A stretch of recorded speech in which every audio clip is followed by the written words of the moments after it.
Ecology, the branch of biology that deals with the relationship of organism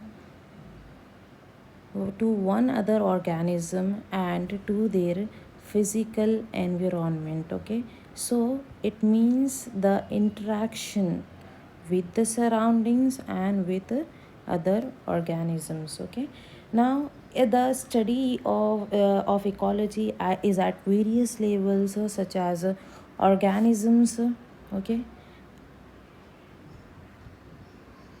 population, community, biosphere, and ecosystem. At these levels, we can study the ecology, or you can say in a simple term that the study of relationship between the living things and to their habitats. Okay, clear? So, the ecologist, what is the role of ecologist here? Ecologist role is to uh, uh, improve their understanding, improve show them. The primary goal of ecologist is to improve their understanding of the life processes, adaptation, adaptation, habitats,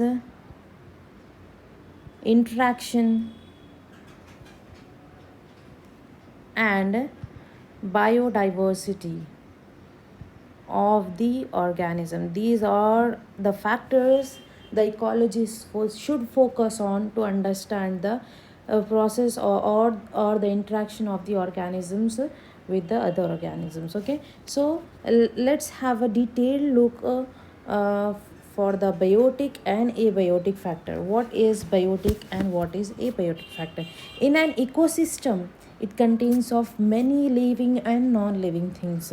Okay, so the ecosystem have many examples of interaction of living things and non-living things. At the end, we will see one example also for this interaction. Okay, so let's first look into what is biotic. What is biotic factor or what is biotic components?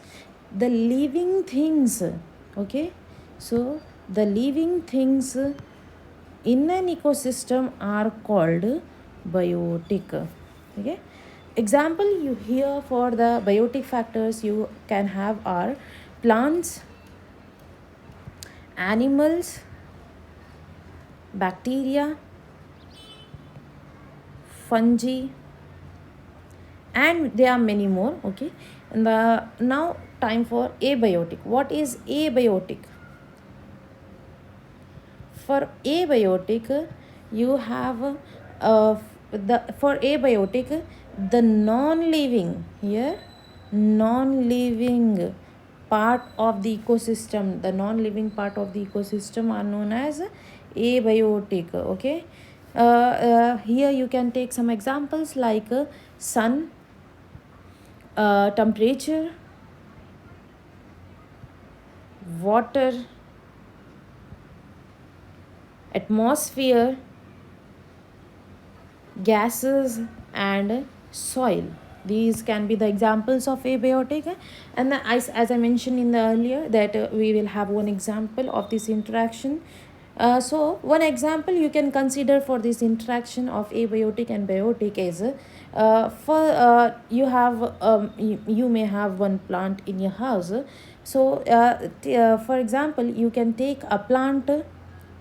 What plant needs for its growth? Sunlight, water, CO2 to prepare its food, right? These are the components which are required for the growth of the plant. Without these things, a plant would not be able to grow, correct? So, now take a look of the window and try to find out the interaction between the biotic and the abiotic. Okay, so moving on to the next step, types of ecosystem.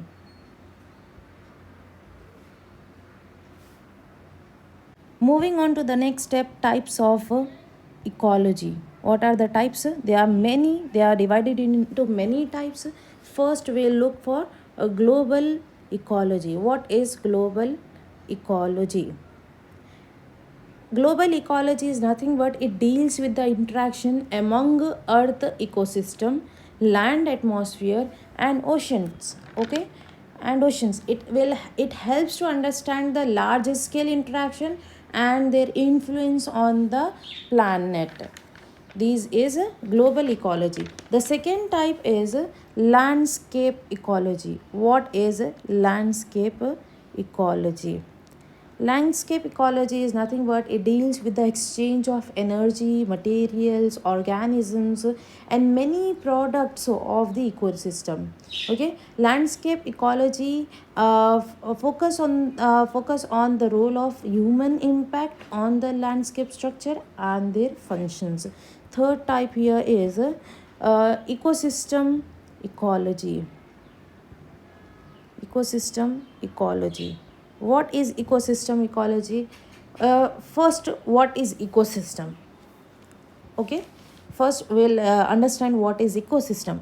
An ecosystem is a geographic area where plants, animals and organisms as well as weather and landscape all together work to form a life. Okay, so here we can say in a simple form that abiotic and biotic factor components work together to form a life. Clear?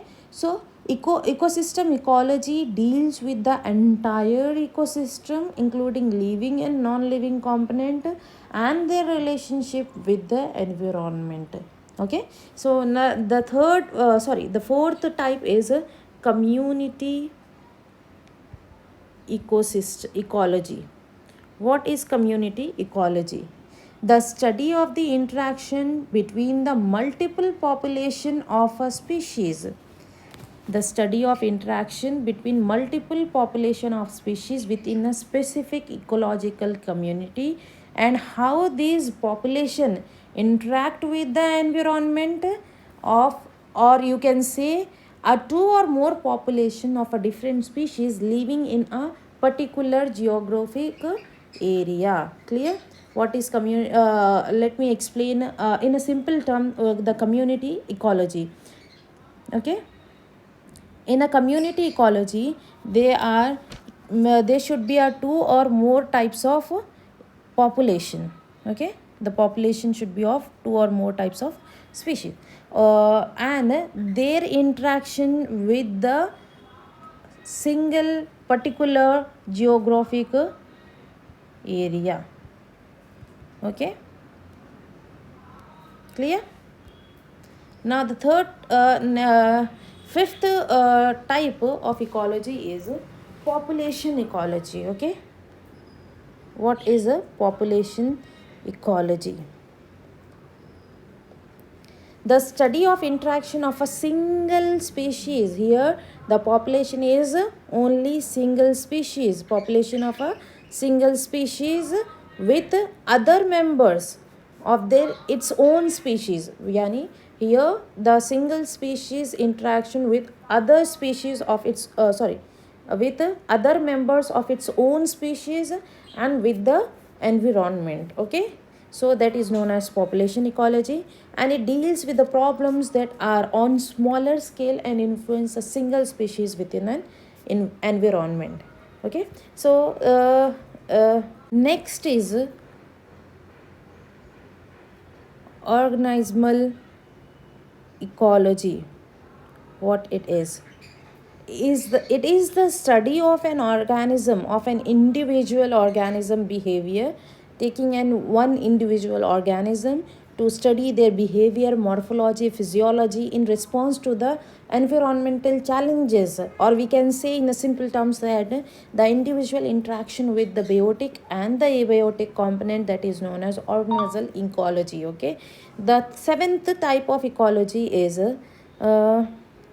molecular ecology. What it is?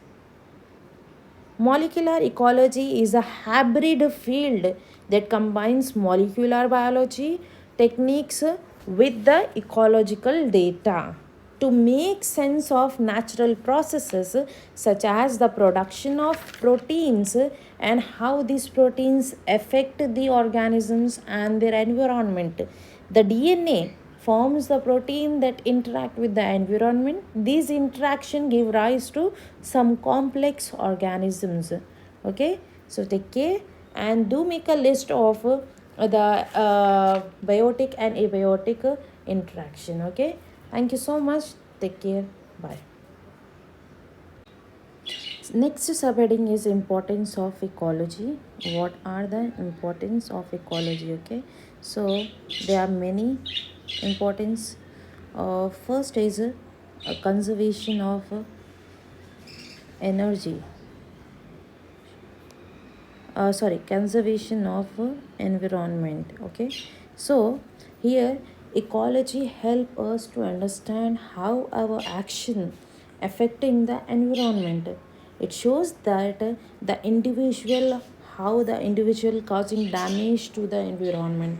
Here the lack of understanding of ecology has led to the degradation of land and the environment. It has also led to the extinction and to the risk and danger of certain species of organisms. For example, like dinosaurs, white shark. Okay, so these are due to lack of this knowledge of understanding the ecology has put them into extinction, or also we have put some organisms into danger. Okay, so the study of environment and organisms help us to protect them from the damage and danger. Second importance is resource allocation. What is resource allocation? With this knowledge of ecology, we are able to know which are the necessary resources required for the survival of the different types of organisms. Okay, so the lack of ecological knowledge leads to the scarcity and deprivation of these resources, due to which it is leading to the competition. The third importance is energy conservation. Energy conservation is nothing but here all the organisms require energy, right, for their growth and development, correct? So the requirement of energy for the growth and development, the ecological lack of ecological understanding leads to the over exploitation of energy resources like sunlight, nutrition and radiation, leading to its depletion. So the proper knowledge of ecological and requirements prevents the unnecessary wastage of energy resources, thereby conserving energy for future purpose. Okay, so the last importance of this point ecology is eco friendliness. Okay, what is eco friendliness? Here ecology encourages harmonious living within the species and adaptation of a lifestyle that protects the ecology of life. Okay, so the next moving on to the next subheading, that is examples of ecology. Yeah, there are many examples. I am listing some here. Okay, so the example of ecology are human. First we'll take human ecology. What is human ecology? Here human ecology is focusing on the relationship. Here we are focusing on the relationship between humans and the environment. It emphasizes the impact of human being have on the environment and give knowledge on how we can improve ourselves for the betterment of human and the environment. Okay, so that the next example we can have is niche construction. What is niche construction? Here it deals with the study of how organisms alter the environment for the benefit of themselves, change or modify the environment for the benefit of themselves and other living organisms. For example, termites create a 6 feet tall mound and at the same time feed and protect their entire population. Okay, thank you.